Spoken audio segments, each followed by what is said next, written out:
ನೆರೆಯ ಮಹಾರಾಷ್ಟ್ರ ಗಡಿ ಪ್ರದೇಶದಲ್ಲಿರುವ ಬೆಳಗಾವಿ ಜಿಲ್ಲೆಯ ಕುಗ್ರಾಮ ದಾಮನೆ ಎಸ್ ಬೈಲೂರು ಗ್ರಾಮದ ದನಗರವಾಡಿ ವಸತಿ ಪ್ರದೇಶ ಕಗ್ಗತ್ತಲೆಯಿಂದ ಕೂಡಿತ್ತು. ಸ್ವಾತಂತ್ರ್ಯದ ಅಮೃತ ಮಹೋತ್ಸವ ಆಚರಿಸುತ್ತಿರುವ ಸಮಯದಲ್ಲೂ ಈ ಗ್ರಾಮಕ್ಕೆ ವಿದ್ಯುತ್ ಸೌಲಭ್ಯ ಇರಲಿಲ್ಲ. ಇಂದಿನ ಸಚಿವ ಕೆಜೆ ಜಾರ್ಜ್ ಅವರ ವಿಶೇಷ ಕಾಳಜಿಯ ಪರಿಣಾಮವಾಗಿ ಈ ಕುಗ್ರಾಮ ಬೆಳಕು ಕಂಡಿದೆ. ಈ ಗ್ರಾಮಕ್ಕೆ ಇದೇ ಮೊದಲ ಬಾರಿಗೆ ವಿದ್ಯುತ್ ಸೌಲಭ್ಯ ಕಲ್ಪಿಸಲಾಗಿದೆ. ಈ ಕ್ಷೇತ್ರದ ಶಾಸಕರು ಆಗಿರುವ ಮಹಿಳಾ ಮತ್ತು ಮಕ್ಕಳ ಅಭಿವೃದ್ಧಿ ಸಚಿವೆ ಲಕ್ಷ್ಮೀ ಹೆಬ್ಬಾಳ್ಕರ್ ಅವರು ಗಡಿ ಗ್ರಾಮದ ದುಸ್ಥಿತಿಯ ಬಗ್ಗೆ ಸಚಿವ ಜಾರ್ಜ್ ಅವರ ಗಮನ ಸೆಳೆದರು. ಜಾರ್ಜ್ ಅವರು ಇದನ್ನು ಗಂಭೀರವಾಗಿ ಪರಿಗಣಿಸಿ ಅಧಿಕಾರಿಗಳ ಸಭೆ ನಡೆಸಿ ಸಮರೋಪಾದಿಯಲ್ಲಿ ಕಾಮಗಾರಿ ಪೂರ್ಣಗೊಳಿಸಲು ಸೂಚನೆ ನೀಡಿದರು. ಈ ಪ್ರಯತ್ನದ ಫಲವಾಗಿ ಗ್ರಾಮಕ್ಕೆ ಸೌರ ಹಾಗೂ ಪವನ ವಿದ್ಯುತ್ ಸೌಲಭ್ಯ ಕಲ್ಪಿಸಲಾಗಿದೆ. ಗುರುವಾರ ಇಂಧನ ಸಚಿವ ಕೆಜೆ ಜಾರ್ಜ್ ಅವರು ಗ್ರಾಮಕ್ಕೆ ತೆರಳಿ ವಿದ್ಯುತ್ ಸೌಲಭ್ಯಕ್ಕೆ ಚಾಲನೆ ನೀಡುವ ಮೂಲಕ ಗ್ರಾಮದ ಜನರ ಮೊಗದಲ್ಲಿ ಮಂದಹಾಸ ಮೂಡಿಸಿದರು. ಸ್ವಾತಂತ್ರ್ಯ ಸಿಕ್ಕಿ ಇಷ್ಟು ವರ್ಷಗಳಾದರೂ ಈ ಗ್ರಾಮಕ್ಕೆ ವಿದ್ಯುತ್ ಇಲ್ಲ ಎಂದು ಲಕ್ಷ್ಮೀ ಹೆಬ್ಬಾಳ್ಕರ್ ಗಮನಕ್ಕೆ ತಂದರು.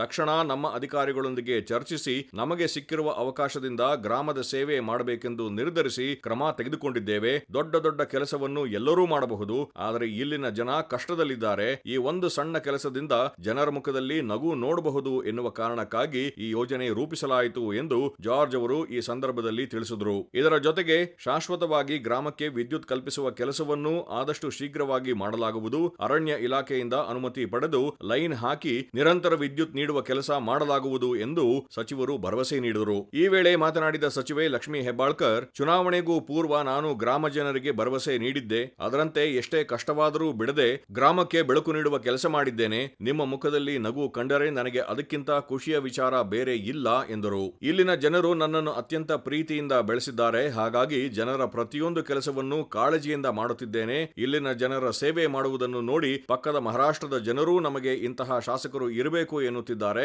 ಜನರ ಸಹಕಾರಕ್ಕೆ ನಾನು ಧನ್ಯವಾದ ಸಲ್ಲಿಸುತ್ತೇನೆ ಎಂದರು. ನನ್ನ ಬೇಡಿಕೆಗೆ ಸ್ಪಂದಿಸಿ ಇಲ್ಲಿಗೆ ವಿದ್ಯುತ್ ಸೌಲಭ್ಯ ಕಲ್ಪಿಸಿದ ಹಿರಿಯ ಸಚಿವರಾದ ಕೆಜೆ ಜಾರ್ಜ್ ಮತ್ತು ಎಲ್ಲ ಅಧಿಕಾರಿಗಳಿಗೆ ಗ್ರಾಮದ ಜನರ ಪರವಾಗಿ ಧನ್ಯವಾದಗಳನ್ನು ಸಲ್ಲಿಸುತ್ತೇನೆ ಎಂದು ಹೆಬ್ಬಾಳ್ಕರ್ ತಿಳಿಸಿದರು. ಹುಬ್ಬಳ್ಳಿ ವಿದ್ಯುತ್ ಪ್ರಸರಣ ನಿಗಮದ ವ್ಯವಸ್ಥಾಪಕ ನಿರ್ದೇಶಕ ಮೊಹಮ್ಮದ್ ರೋಷನ್, ಮುಖ್ಯ ಇಂಜಿನಿಯರ್ ಪ್ರಕಾಶ್, ಸ್ಥಳೀಯ ಗ್ರಾಮ ಪಂಚಾಯಿತಿ ಅಧ್ಯಕ್ಷರು, ಸದಸ್ಯರು ಇದ್ದರು.